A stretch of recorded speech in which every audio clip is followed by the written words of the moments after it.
Well, good day, everyone, and welcome to today's broadcast from the Audible Local Ledger of the Cape Cod Times for Tuesday, the 18th of November. If you can believe that, we are more than halfway through November. Anyhow, this is Doug Fagan, your volunteer reader, rejoining you after a couple weeks. We were closed down for Veterans Day on the 11th.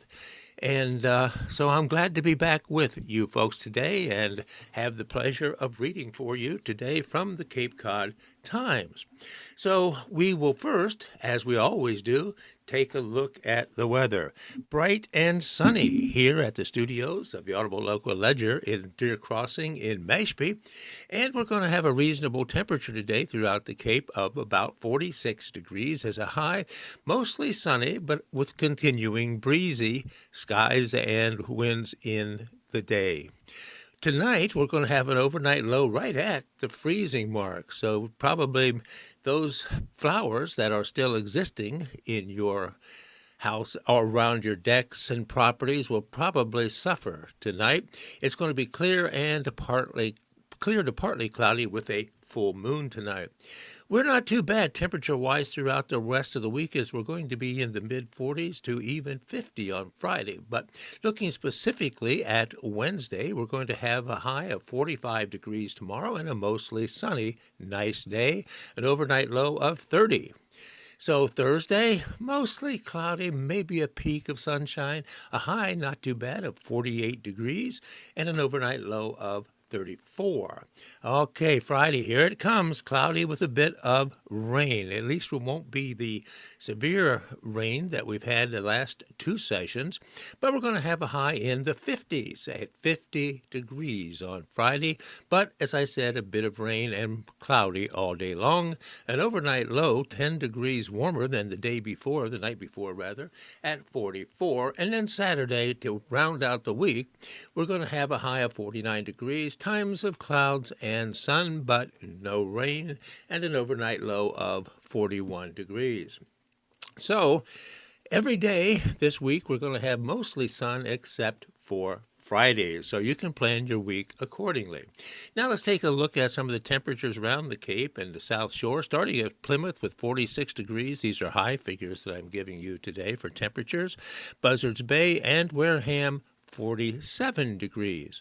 Coming across the canal into Sandwich, we're going to have a high of 47. The same for Mashpee and Barnstable. Falmouth is at 45 as a high today. Hyannis and Barnstable, as I said, 47. 46 at Dennis, moving out to the Elbow. 46 at Chatham and Brewster. Moving down Cape, 47 at Eastham. Truro 46, and out at Provincetown at Race Point Light, we have a high today of 46 degrees. All right, for you swimmers out there, water temperature, not too bad if you're a seasoned and dedicated swimmer. 51 degrees in Cape Cod Bay today with wave heights 3 to 5 feet and a wind direction of westerly at 12 to 25 knots. As I said, a bit breezy. All right, you prefer to swim in Nantucket Sound? Well, strangely, Nantucket Sound is cooler today than the bay. Water temperature there, 47, wave heights at 3 to 6 feet, and wind direction west-northwest, 15 to 25 knots.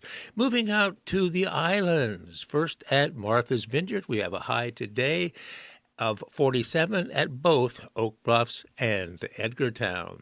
All right, moving on out to Nantucket. Highs today of 46 at Secaucet and Nantucket Village. All right, friends, there you have it, an overall comprehensive look at the weather today for the Cape, the islands, and the South Shore.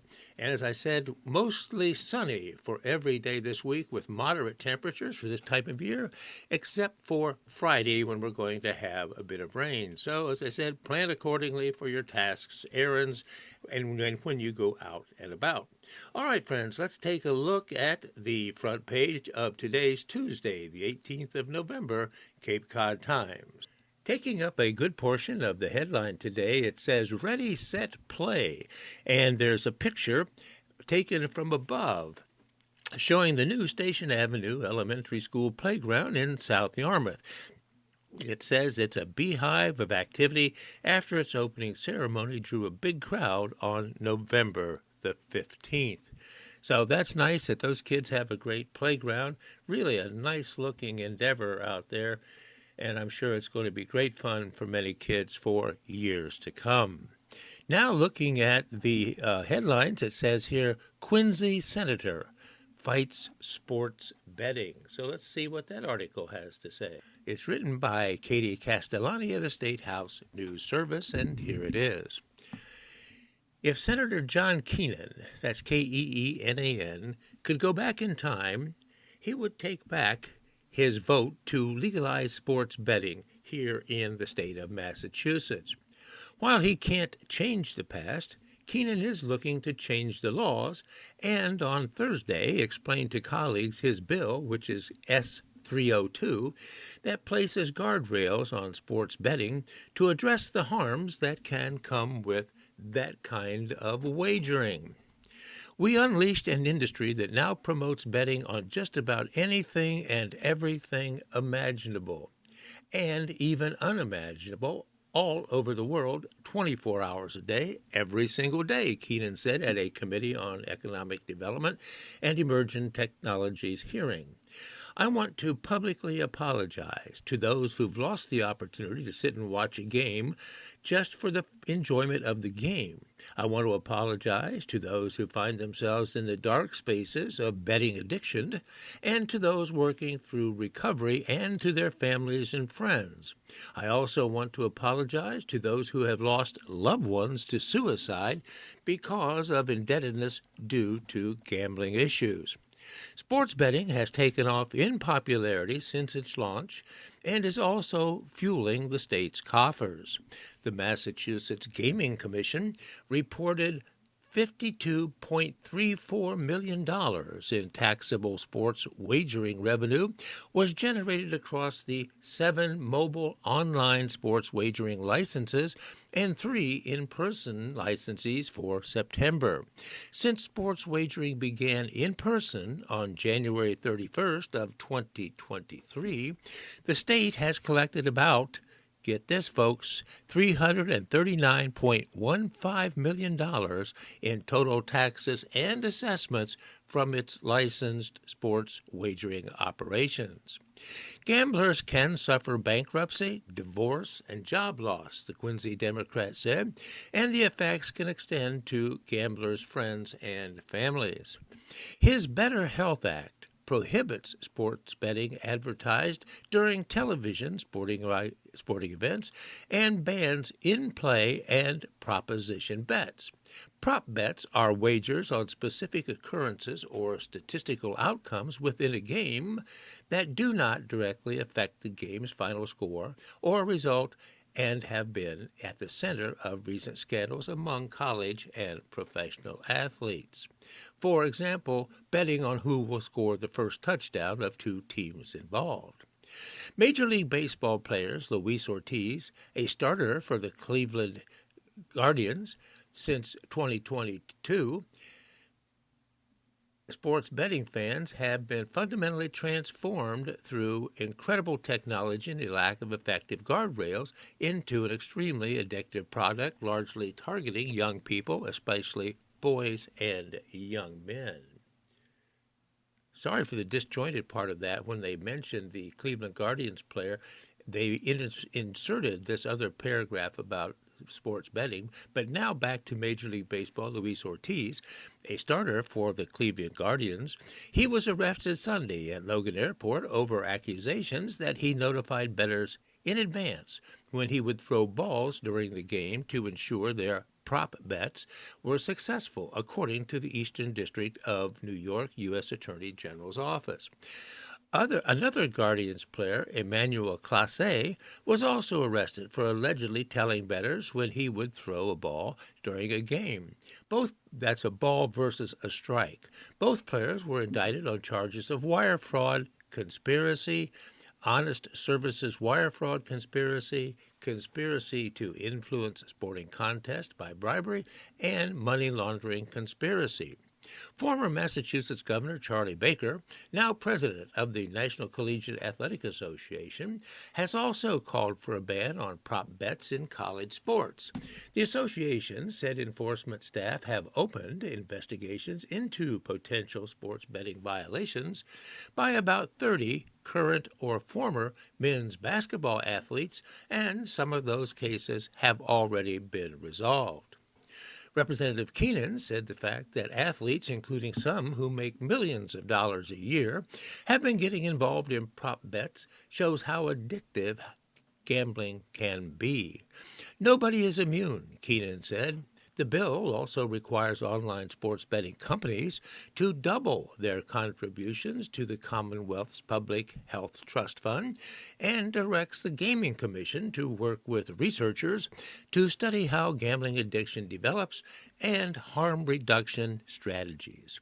The legislation also would raise the excise tax sports gaming operations owe the state from 20% of gross receipts online and mobile wagering to 51%, Keenan said, the same level as states like New York, New Hampshire, and Rhode Island now do. Mark Gottlieb, executive director of the Public Health Advocacy Institute at Northeastern University, has supported the bill. It's the single best example I've seen of state legislation to revisit the parameters of sports gambling in light of rapid changes we've seen in how these products are designed, marketed, and delivered since H5164 became law in 2022, he said during the meeting.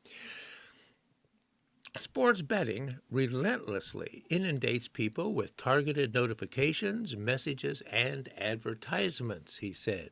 Since 2022, sports betting has been fundamentally transformed through incredible technology and the lack of effective guardrails into an extremely addictive product, largely targeting young people, especially boys and young men, Gottlieb said. So while Keenan's bill looks to place guardrails on gambling, legislators also heard from many in support of a pair of bills that would allow gaming operators with a Category 2 license to host up to 30 table games and an additional 250 slot machines. Under current law, an operator with a Category 2 license can operate with no table games and up to 1,250 slot machines. Just one of these licenses has been awarded in the state, and it went to Plainridge Park Casino, owned by Penn National Gaming in 2014. The proposal comes from Representative Jeffrey Roy, who introduced H496, and Senator Rebecca Rausch, who presented Bill S308. Roy, a Democrat from Franklin, told commissioners that Plainridge Park Casino is facing a concerted challenge from Rhode Island's casino industry. He pointed out that two casinos are within 27 miles of Plainridge and that Rhode Island officials have admitted they have targeted Massachusetts gamblers. The modest changes will protect the economic benefit Plainridge Park Casino brings to the state, he said. Given the intense competition fight over our southern border, it is time to act to protect Massachusetts jobs and revenue, Representative Roy said. Brian Noble, town administrator of Plainville, where Plainridge Casino is located, and other local leaders expressed support for the bill. Noble said its passage would protect hundreds of state jobs and tens of millions of dollars annually in state and local revenue. Also, it would help reinforce the long-term financial stability of Plainville, as the casino's revenue has contributed to local infrastructure and municipal services.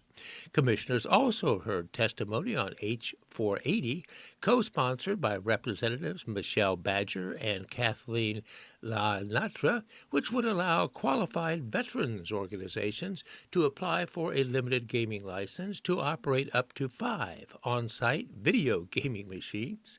And supporters said the bill would help veterans organizations bring in much-needed revenue, while opponents raised concerns about how it could increase gambling harm in the state. All right, there you have it, folks. A rather extensive article about online and in-person gaming in the state and across the country and what's being done to provide guardrails for those who do bet and the betting services. Yeah, and yes, I agree. Those advertisements and promotions are everywhere.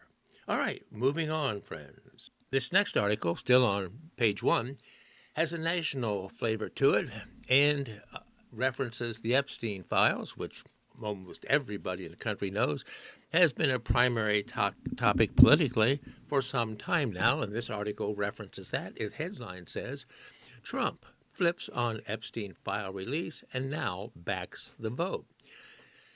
The article is a USA Today article with a dateline of Washington, D.C. And here's the article.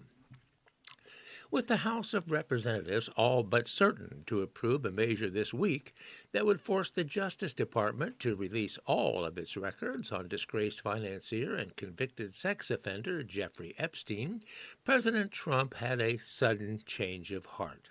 Trump reversed course, allowing his party to back the bill he had spent months trying to bury, breaking with a former ally in the process. We have nothing to hide, and it's time to move on from this Democrat hoax perpetrated by radical left lunatics in order to deflect from the great success of the Republican Party, Trump wrote on Truth Social November 16th. The House is set to vote November 18th on the bill requiring the DOJ to release every document it has on Epstein and his former associate, Ghislaine Maxwell. The measure is expected to pass the lower chamber with bipartisan support. It would still need to clear the Senate, where Democrats have a 47-seat minority. They would need the help of 13 Republicans to clear a filibuster. Trump has not said whether he would sign the bill that forces his administration's hand, although he said on Truth Social that as far as he's concerned, the House Oversight Committee can have whatever they are legally entitled to. I don't care. All I do care about is that Republicans get back on point. Trump said, invoking his administration's campaign to lower cost for Americans, he now supports the bill. Trump's about-face was an acknowledgement of the stark political reality before him. That is, scores of Republicans were prepared to vote for the bill. A discharge petition ensuring a House vote received the necessary 218 signatures last week. 4 of the signatories were Republicans. I think we could have a deluge of Republicans. There could be 100 or more. I'm hoping to get a veto-proof majority on this legislation when it comes up for a vote, so said Representative Thomas Massie, a Republican of Kentucky, the bill's Republican sponsor. He also said on ABC News This Week, earlier in the day, those same comments. House Speaker Johnson conceded on Fox News Sunday that the bill was likely to have plenty of support and cast the vote as a way to de-weaponize accusations against Trump. Trump rode on Epstein's plane and was friends with the financier until they had a falling out. The president says he cut ties with Epstein for stealing young female workers from him. The White House says Epstein was banned from Trump's resort because he was a creep. The president has denied any wrongdoing and ordered the DOJ and the FBI to investigate Democrats with ties to convicted sex offender last week. However, Epstein has confirmed that he was never a member of Mar-a-Lago and therefore could not be thrown out of the club. Epstein died by suicide in jail while he was awaiting trial. Maxwell was convicted of sex trafficking minors and is serving a 20-year prison sentence in connection with the case. Trump's administration approved her transfer in August from a maximum security prison in Florida to lower grade facility and security in Texas. Representative Ro Khanna, the lead Democrat on the bill, said November 16 that he would be holding a news conference with Epstein survivors at the U.S. Capitol on November 18th with Massie and Republican Representative Marjorie Taylor Greene ahead of the anticipated vote. All right, friends, there you have it. Looks for sure like this bill will pass the House and then move on to the Senate, and then, if passed there, move on to Trump for his signature. A very interesting situation indeed. All right, now we're now moving on. We're now at page 3, the Cape and Islands page, which usually has a couple Cape-related articles, and it does now to this day, in spite of having 2/3 of the page given to advertisements. But this first article says FAA flight restrictions lifted at Logan. This is by Bailey Allen, and it's a USA Today network for the New England area. Here's the article. The Federal Aviation Administration, that is the FAA, lifted all restrictions on commercial flights at Boston's Logan International Airport following the end of the longest government shutdown in history. Over the weekend, Transportation Secretary Sean Duffy announced that normal operations would resume across the national airspace system on Monday, November 17th at 6 a.m. Eastern Time. The FAA's flight reduction emergency order at 40 major U.S. airports took effect on November 7, a measure Duffy said was necessary to keep the country's airspace safe and running smoothly weeks into the shutdown. Most employees at the FAA and the Transportation Security Administration, the TSA, were expected to work without pay through the shutdown. Federal authorities reported an uptick in air traffic controller absences, with many calling out due to stress and financial pressure. However, since the government shutdown ended last week, the FAA said staffing levels have contributed to snap back into place, eliminating the need for a nationwide reduction in flights. I want to thank the FAA's dedicated safety team for keeping our skies secure during the longest government shutdown in our nation's history, and the country's patience for putting safety first, Duffy said in a statement. Here's what to know about flights at Logan Airport now that the FAA's order is lifted. Are all flights running normally at Boston's Logan Airport? Well, under the FAA order, hundreds of flights were canceled at Logan. However, although the flights are permitted to operate normally now, Massport spokesperson Samantha Decker said Logan Airport is still recovering from the disruption. It takes a few days for airlines to get their crews and aircraft back to a regular schedule. A similar situation to when there's a major storm, said Decker in an email. On Monday, November 17th, that's yesterday, as of 8:30 a.m., 0 flights were canceled and 18 were delayed at Logan International Airport, according to plane tracking website FlightAware. However, Decker said the airport expects more delays today, Tuesday, November 18th, due to the predicted windy conditions in Boston as Logan gets back to operating at full capacity. So, how to check if your flight to or from Logan Airport is canceled? You can check your flight status from Logan Airport online at www.massport.com/logan-airport/flights/flight status. You should also check with your individual airline. Passengers should also download their airline's mobile app and turn on push notifications for updates. Many airlines offer a "Where's My Plane" feature in their apps. This allows passengers to see whether the aircraft scheduled to operate your flight has arrived, is delayed en route, or hasn't departed yet from its previous airport, an early sign of trouble. You can also check Logan International Airport's X page for up-to-date notices about any issues in the terminals on the runways. All right, if you're flying, good luck. I'm flying a week from yesterday, and I'm glad that things are finally getting back to normal. All right, that's the article on Logan Airport and the resuming of normal flight operations. We have another article here on the Cape and Islands page. It says, lawsuit, Cape Cod potato chips preservative-free claim is not true. All right, well, let's see what this article says about our beloved Cape Cod potato chip. This article is written by Denise Coffey of the Cape Cod Times Network staff.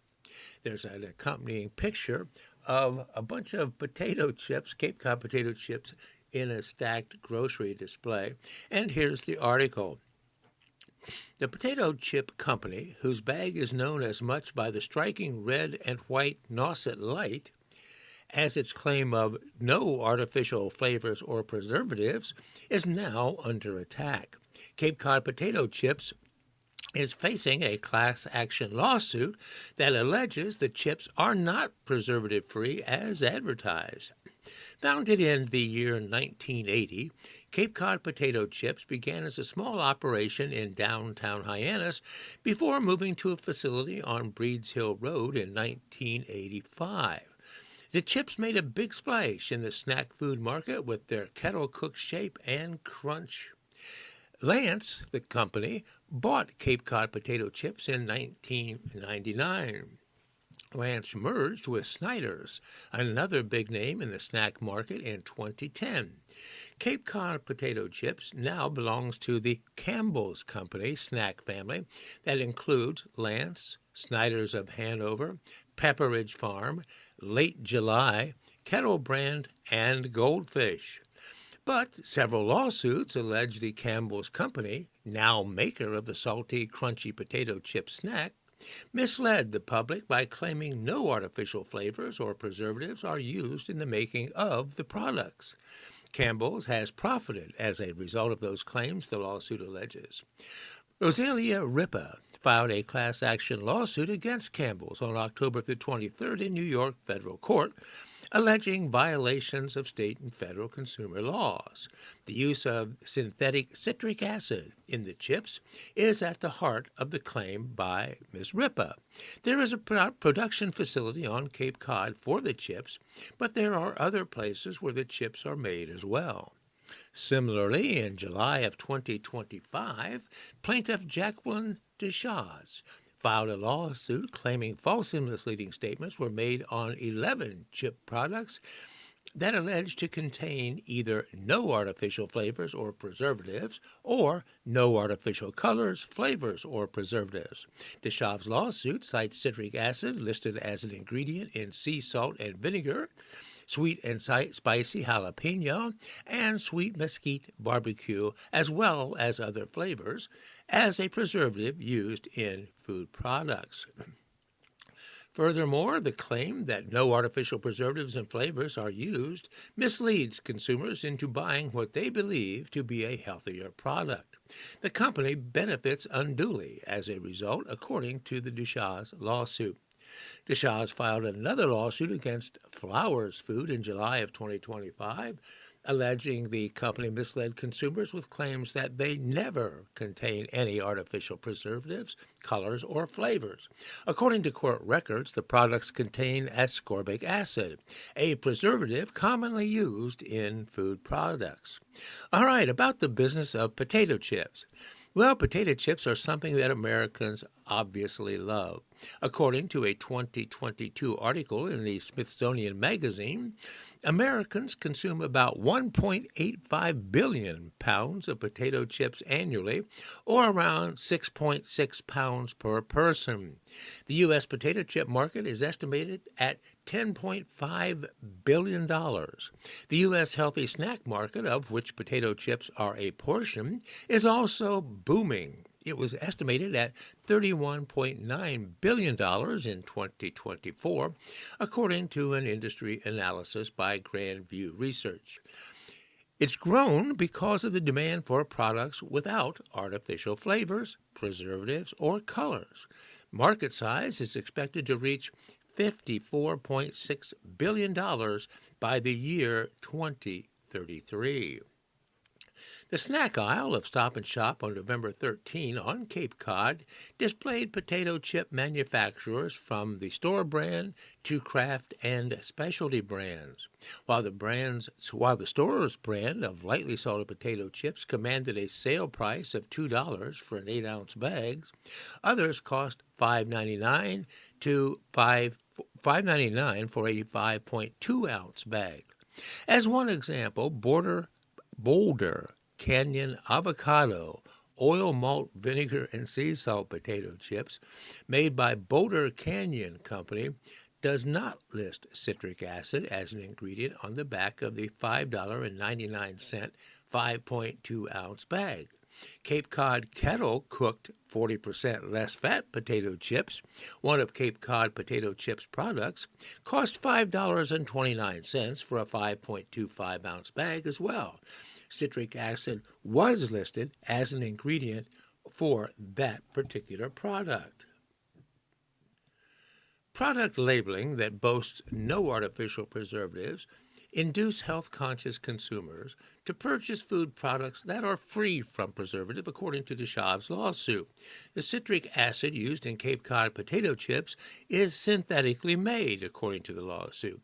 Synthetic citric acid has been linked to possible allergic inflammatory results, according to a study published in the National Library of Medicine. The company declines to comment on this pending litigation, a Campbell's Company spokesperson said in a statement to the Cape Cod Times. Cape Cod chips are made with high-quality, carefully selected ingredients, said the representative. Calls to attorney Frederick Klorzek III, who is representing Jacqueline Deschaz, were not immediately returned. Well, there you have it, friends. The yes or no question about preservatives included in some of the Cape Cod potato chips. And that claim is being challenged. Well, if you're interested, I'm sure there'll be more on that in the days and weeks to come. All right, friends, we are roughly halfway through today's broadcast, and typically we take this moment to reflect upon the obituaries, if there are any in the paper today, and there is one. That is of Edward Francis Colomey. I hope I'm saying that properly. The last name is spelled Colomey, and here's the obituary. Edward Francis Colomey, age 87, of Arlington and Mashpee, passed away peacefully on November the 5th. With his loved ones by his side, he will be sorely missed by friends and family. Edward was born on August 9, 1938, in Brighton, Mass. He attended St.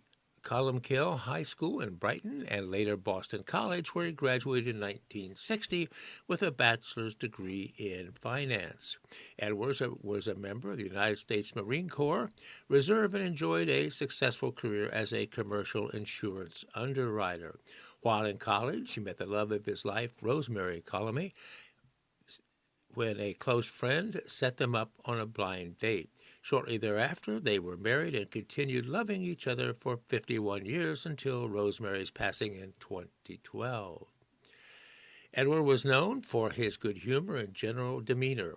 He was both active and generous, walking 5 miles almost every day and volunteering often at his local food bank in Mashpee. Throughout his life, he opened his home whenever he could to friends and family for gatherings and other celebrations. In the latter part of his life, every Tuesday morning, you could find him having a cup of coffee with his friends, and at every other time, there was a strong possibility he would be playing golf with anyone who would join him. At home, there was hardly a historic war documentary that he had not seen, especially about the Civil War or World War II, and he adored watching golf, college football, baseball, and any other sport that happened to be on TV at the time. Perhaps his greatest pleasure was summering on Cape Cod with his family and friends, and continuing to do so full-time when he retired later in his life with Rosemary. A funeral mass will be celebrated in Edward's memory at 10 a.m. on Saturday, November the 22nd, at the St. Christine Parish Church, 1295 Main Street in Marshfield. The interment will be at a later date. In lieu of flowers and in honor of Edward Colomey's gracious spirit, if you wish to send a gift, please make a donation to Christ the King Pantry Project by mail or to Christ the King Parish, Post Office Box 1800 in Mashpee. All right, friends, there you have it. That was the obituary of Mr. Edward Francis Colomey of Mashpee. All right, folks, before we return to the newspaper, how about we take a look at the various lotteries nationally and throughout the state, first beginning with the two major ones nationally, that being Mega Millions, or those being Mega Millions and Powerball. Powerball, check this, friends, $593 million in the jackpot. The winning numbers for yesterday, the 17th of November, which obviously nobody won, were these: 7, 33, 50, 57, 66, with a Powerball of 23. Let me repeat those for clarity. Powerball winning numbers yesterday, the 17th of November: 7, 33, 50, 57, 66, and a Powerball of 23. The next drawing will be held tomorrow. That's Wednesday at 11 p.m. Mega Millions. The jackpot there is $50 million. The last drawing was held this past Friday, the 14th of November, and here are those numbers that were the winners: 1, 8, 11, 12, 57, and a mega ball of 7. 1, 8, 11, 12, 57, mega ball of 7. A reminder, too, that the Mega Millions tickets are $5 each. The Powerball, which has the huge jackpot of $593 million, those are $2 apiece. All right, moving on to other ones. How about Lucky for Life? The next drawing is today at 10:40 p.m., offering $1,000 a day for life. The winning numbers from yesterday, the 17th of November, were these: 8, 12, 16, 24, 37, with a Lucky for Life ball of 8. 8, 12, 16, 24, 37, Lucky for Life ball 8. Mega Bucks. The winning numbers, again from yesterday, the 17th, were these: 5, 19, 28, 38, 39, and 43. The next drawing is tomorrow, Wednesday at 9 p.m. Repeating those Mega Bucks numbers from yesterday: 5, 19, 28, 38, 39, and 43. Mass Cash. The next drawing is today at 2 o'clock. $100,000 is the estimated top prize. The midday Mass Cash numbers from yesterday were these: 13, 15, 17, 25, and 27. 13, 15, 17, 25, and 27 for yesterday's midday Mass Cash drawing. The evening drawing for Mass Cash, here are those winning numbers from yesterday: 9, 16, 20, 26, 34, 9, 16, 20, 26, and 34. And finally, the numbers game. The next drawing is today at 2 o'clock. In the afternoon, yesterday's midday numbers winners were these: 7177, lucky sevens, 7177 for the midday winning numbers yesterday. And finally, the evening drawing for the numbers game, the winning numbers were these: 5194, 5194, evening numbers game drawing from yesterday. All right, now we'll move back to the newspaper. Hopefully somebody won something from those drawings yesterday. And as you play in the future, I say to you, good luck, players. As we refer back to the paper, there's another article about FAA flights at various airports. And I refer to that now since many of you may be traveling for the upcoming Thanksgiving holidays, and not only using Boston, but other airports as well. And the article here says the FAA lifts flight cuts at 40 major U.S. airports. It's a USA Today article. Here it is. The Federal Aviation Administration has ended all restrictions on commercial flights at 40 major U.S. airports that had been imposed as a result of air traffic control safety concerns amid the government's longest shutdown in history. The FAA lifted the flight reduction emergency order at 6 a.m. Eastern Time yesterday, November 17th, and normal operations have resumed across the nation. The agency also removed restrictions on space launches and general aviation flights at 12 airports, according to a news release. I want to thank the FAA's dedicated safety team for keeping our skies secure during the longest government shutdown in our nation's history, and the country's patience for putting safety first, so said Transportation Secretary Sean Duffy in a statement.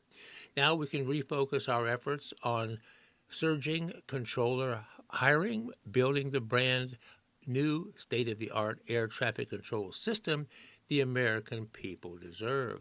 Duffy and FAA Administrator Byron Bedford said that data would guide decisions on flight operations. The FAA noted its safety team recommended rescinding the order after reviewing safety trends and the steady decline of staffing-triggered events in air traffic control facilities. Some 13,000 air traffic controllers were required to work without pay for more than a month, overstretching a workforce that was already overworked and grossly understaffed. Federal authorities reported an uptick in air traffic controller absences, with many calling out due to stress and financial pressures since the shutdown began on October the 1st. Air traffic control staffing shortage, along with weather issues, led to tens of thousands of flight cancellations and delays. Flight disruptions began to improve as Congress reached a deal to end the shutdown following more than 10,000 delays and more than 2,900 cancellations on November the 9th, according to the website FlightAware. According to the FAA, air traffic controller staffing levels have continued to snap back into place since the end of the government shutdown. The positive trend continued over the weekend with 6 staffing triggers on Friday, November the 14th, 8 on Saturday, November 15th, and only 1 staffing trigger on Sunday, November 16th. Not sure what a staffing trigger is, but the agency said in the news release that's what happened. That's in contrast to a record high of 81 staffing triggers on November the 8th. The current data aligns with staffing conditions before the shutdown. Flight reductions remained in effect at the major airports November 16. There were fewer than 120 U.S. flight cancellations and roughly 2,000 delays as of 2 p.m. Eastern Time on Monday, according to FlightAware. The FAA ordered a 3% drop in operations through the weekend, down from 6% as the government shutdown continued to come to an end. Cancellations had been scheduled to increase if the shutdown dragged on and air traffic controller shortages worsened. Aviation analytics company Cirium, that's CIRIUM, reported even lower disruptions on November 16th, with a 0.25% cancellation rate and 91% on-time departures across the 40 affected airports. It noted that that was below average for cancellations and above average for departure performance. All right, there you have it, friends. If you're traveling over the Thanksgiving holidays, your chances of not being delayed or canceled are significantly improved, and things should be back to normal within a day or two, at least according to the airlines. All right, we are going to move on to something else now. All right, just for fun, before returning to the news, let's take a look at the Ask Carolyn column, where people with troubles or issues and looking for some sort of resolve write into this mystical Carolyn, hoping that she can solve their issues. This headline says, in their family, it's just holiday traditions for siblings to do squat. All right, here it is. Here's the letter. Dear Carolyn, I am recently divorced with 2 adult sons, aged 19 and 23. One son is autistic and nonverbal. I have 1 local brother and sister. Both are single. My brother's home is a mess, and my sister is not far behind, plus she doesn't even cook. Neither has enough seating or dishes. I live in a small apartment, but I can make it work. I have always hosted holidays and special occasions, and I enjoy the preparation. But I get very little help. My brother sits in the recliner and reads the newspaper. My sister chats with 1 son and watches football. I clean up, make to-go bags, and keep an eye on the son with autism. He needs constant supervision. His brother will occasionally jump in and help him. Last year, I had a knee replacement, so my sister and I agreed to go to a restaurant for Thanksgiving. Well, it was loud. My son wandered off to find a quiet place, and the service was not ideal. I ended up paying for the entire meal because we had not decided ahead of time how to split the bill. I've asked my sister for help several times, but she seems to forget from occasion to occasion. Or she asks a million questions about what needs to be done just to stall. Even just pizza and cupcakes is complicated for her. I even organized my own birthday dinner. Family is very important to me. My mom and aunt had special holiday traditions. So my question is, how can I lower my expectations? Do I stop hosting and just sit at home alone? Signed, Hostess. Here's her response from Carolyn. Dear Hostess, I won't lie. Your tableau makes that sound tempting. But there's a middle option, isn't there? As long as we anchor it in each of the realities you spelled out. Adult sister, inert brother, no clean apartments but yours, one intermittently helpful son, one son needing supervision, your heart's own ache to make a nice holiday of it within your limited energy and patience, and dining out won't work. Does that lay it out?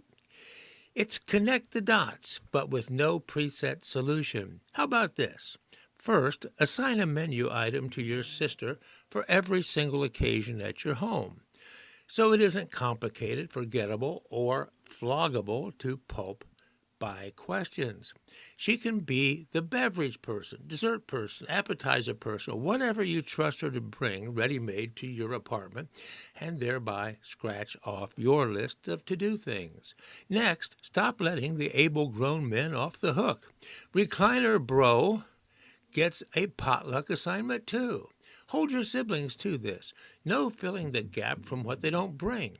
Each of your siblings gets an assigned task during the festivities too. Also on repeat, every gathering. So there's no what, where, huh?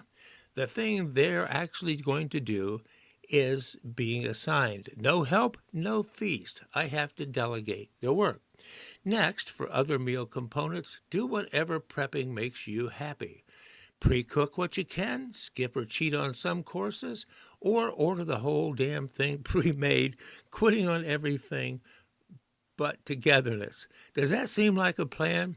More shortcuts, less freeloading, and zero fussy instructions all in your home. And the streamlining will free up attention for your son who needs it. Well, there you have it, friends. That's one thing I really agree with. That old Miss Carolyn has finally suggested. Quit letting the freeloaders freeload. All right, that's pretty good. I like that one. All right, well, let's move on. Well, the indictment of former FBI Director James Comey has been in the news off and on lately, and this next article refers to that situation. The headline here says, Judge finds misstep in probe of former FBI chief. Comey denies charges, seeks dismissal of the case. This is a Reuters news agency article with a dateline of Washington, D.C., and here it is. A judge found on Monday, November 17th, there is evidence of misconduct in how a federal prosecutor closely aligned with President Trump secured criminal charges against James Comey, and ordered that grand jury materials be turned over to the former FBI chief's defense lawyers.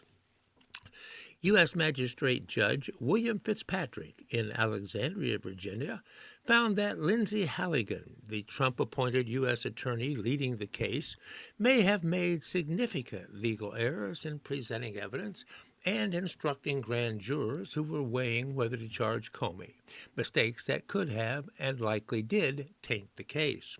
The record points to a disturbing pattern of profound investigative missteps that led an FBI agent and a prosecutor to potentially undermine the integrity of the grand jury proceeding, Fitzpatrick wrote. Judge Fitzpatrick said his order to turn over the grand jury material was an extraordinary remedy, but said it was necessary under what he called unique circumstances. Comey is among three prominent critics of the Republican president who have been hit with criminal charges by Trump's Justice Department in recent months. Trump critics have described the charges as part of a campaign by the president to chill opposition and part of his retribution campaign. Comey pleaded not guilty after being charged in September with making false statements and obstructing a congressional investigation. A different judge previously expressed skepticism about the legality of Halligan's appointment. Other courts have raised alarm about political motivations in Justice Department investigations, and grand juries have rejected cases tied to Trump's police surge in Washington. Halligan has not worked as a prosecutor before Trump appointed her in September. She had primarily practiced real estate and represented Trump in civil litigation. A Justice Department spokesperson declined to comment. Prosecutors quickly sought to pause the order to turn over grand jury material and claimed in a court filing that Judge Fitzpatrick may have misinterpreted some facts. Later, on November 17, the trial judge in the Comey case, Michael Nashmanoff, or other U.S. District Court for the Eastern District of Virginia, agreed to review the magistrate judge's order and temporarily halted it from taking effect. Comey has sought to get the charges against him totally dismissed, saying the prosecution resulted from Trump's personal spite against him over his criticism of the president and his leadership of an investigation into contacts between Trump's 2016 campaign and the Russians. Trump has threatened to imprison rivals since he first ran for president in 2015. Comey's indictment was followed by indictments of two other prominent Trump critics, his former National Security Advisor John Bolton and New York State Attorney General Letitia James. The charges in the three cases breached a long-standing Justice Department practice of political independence in criminal investigations. Prosecutors alleged that Comey lied to a Senate committee in 2020 when he said he stood behind prior testimony that he had not authorized anyone at the FBI to be an anonymous source in news reports about investigations into Trump and his 2016 rival, Democrat Hillary Clinton. Fitzpatrick, the judge, said he won't order prosecutors to turn over grand jury materials to Comey's defense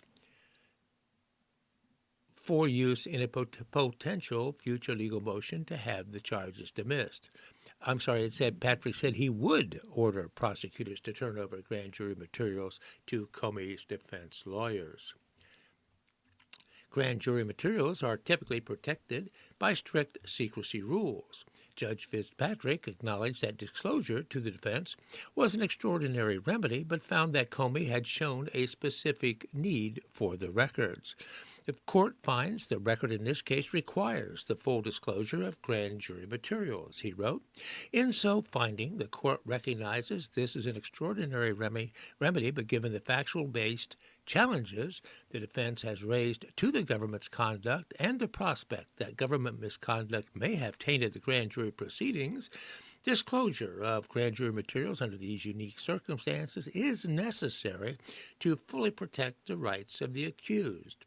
Judge Fitzpatrick's ruling catalogs a series of what the judge described as investigative blundering in the investigation. Okay, that concludes that particular article. Here's one more news article, folks, and then we'll turn to a look at sports. This article says efforts targeting cartels could escalate. Trump supports action in Mexico and Colombia. This is a Reuters news agency article as well, and it has a dateline of Washington, D.C. Here it is. President Donald Trump said yesterday, November 17th, that he supports aggressive action against drug cartels and narcotics production in Mexico and Colombia, his latest saber-rattling in the region after a series of strikes on small boats in the Caribbean and the Pacific waterways. Trump has intensified his campaign against maritime drug trafficking, authorizing more forceful interdiction operations and giving U.S. forces extended authority to disable or sink vessels suspected of carrying narcotics. Asked at an event in the Oval Office whether he backed similar ground strikes in Mexico to stem drug trafficking, Trump said, "Okay with me, whatever we have to do to stop drugs."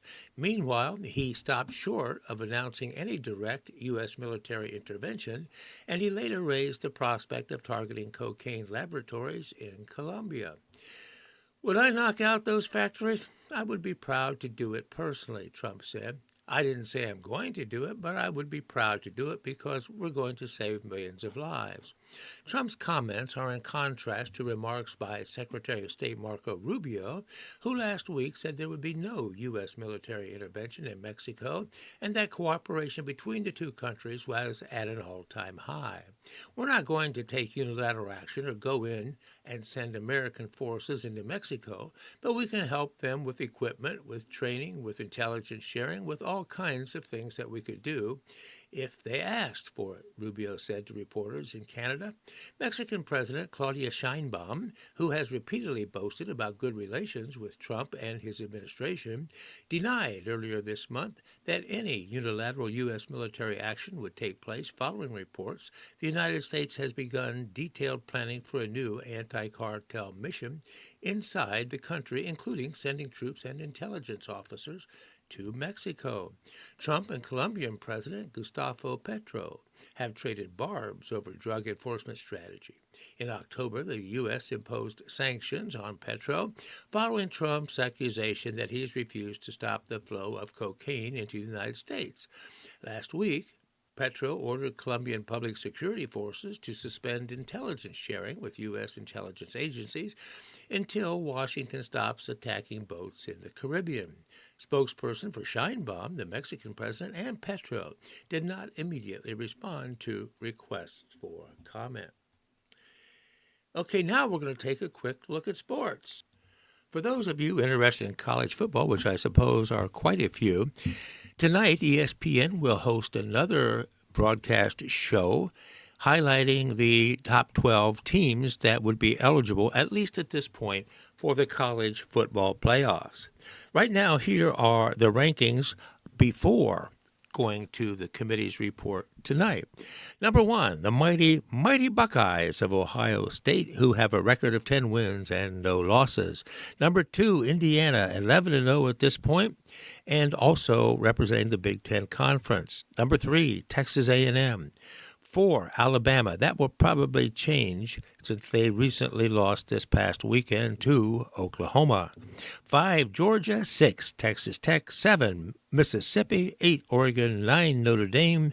10, Texas. 11, Oklahoma. And 12, BYU, Brigham Young University. And just on the outside, number 13, Utah. In the next 2 weeks, those positions will likely change as some of those teams will be playing either each other or highly rated opponents within that top 12, top 20 ranking. And for those of you who are college basketball fans, as you well know, the season for both men and women has already begun. Right now, Purdue University retains the top spot in the country after a solid road victory at Alabama. The University of Houston retains the number 2 spot, followed by a local favorite, Connecticut, at number 3, and Duke at number 4. Arizona has moved up a notch to enter the top 5, boosted by a win against former Pac-12 rival UCLA. There you have a look at the top 5 in men's college basketball, and local favorite Connecticut, under coach Gino Auriemma, is currently ranked number 1 in women's basketball. They are indeed a pleasure to watch.